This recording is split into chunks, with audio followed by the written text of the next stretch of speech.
ഒരു കപ്പ് ചായ എടുക്കുമ്പോൾ അല്ലെങ്കിൽ കൈകൊണ്ട് തുണി പിഴിയുമ്പോൾ നമുക്ക് കൈമുട്ടിന്റെ ഭാഗത്ത് വേദന അനുഭവപ്പെടുന്നതെന്ന് പലരും പറഞ്ഞു കേട്ടിട്ടുണ്ടാവും. എന്താണ് ഈ അസുഖം എന്ന് നോക്കാം. Hello, I am doctor Jijisha, Gurukkals Ayurveda hospital and Kalarimarma treatment സെന്ററിലെ കൺസൾട്ടന്റ് ഫിസിഷ്യനാണ്. ടെന്നീസ് എൽബോ അല്ലെങ്കിൽ ലാറ്ററൽ എപ്പിക്കോണ്ടിലൈറ്റിസ് എന്ന് പറയുന്ന കൈമുട്ടിലെ പേശികൾക്കുണ്ടാകുന്ന അമിതമായ ഉപയോഗം മൂലം ഉണ്ടാകുന്ന ഒരു രോഗാവസ്ഥയാണ് ഇത്. ടെന്നീസ് എൽബോ എന്ന് പറയുമ്പോൾ ടെന്നീസ് പ്ലേയേഴ്സിന് മാത്രമാണോ ഈ അസുഖം ഉണ്ടാകുന്നതെന്ന് പലർക്കും ഒരു സംശയം തോന്നിയേക്കാം. എന്നാൽ അങ്ങനെയല്ല.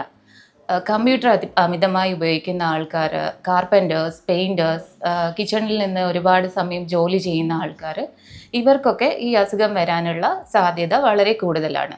ടെന്നീസ് കളിക്കുമ്പോൾ കൈകളിലെ പേശികൾക്ക് ഒരേ രീതിയിൽ നിരന്തരമായ ആയാസം ഉണ്ടാകുമ്പോൾ അവർക്ക് ഈ രോഗം വരാനുള്ള സാധ്യത വളരെ കൂടുതലായതുകൊണ്ടാണ് ഈ അസുഖത്തിന് ടെന്നീസ് എൽബോ എന്ന പേര് വന്നത്. കൈമുട്ടിൻ്റെ പുറം ഭാഗത്ത് ഉണ്ടാകുന്ന വേദന, കൈക്ക് തളർച്ചയും ബുദ്ധിമുട്ടും, കൈകൊണ്ടൊരു വസ്തു പിടിക്കാനുള്ള ബുദ്ധിമുട്ട്, തുണി പിഴിയുമ്പോൾ വേദന എന്നിവയൊക്കെയാണ് സാധാരണയായി കണ്ടുവരുന്ന ലക്ഷണങ്ങൾ.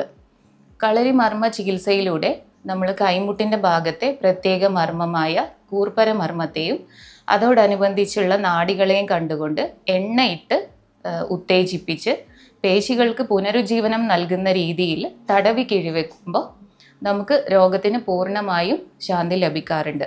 അതോടൊപ്പം തന്നെ പേശികൾക്ക് മാക്സിമം റെസ്റ്റ് കൊടുക്കുക എന്നതും ചികിത്സയിലെ ഒരു അവിഭാജ്യ ഘടകമാണ്.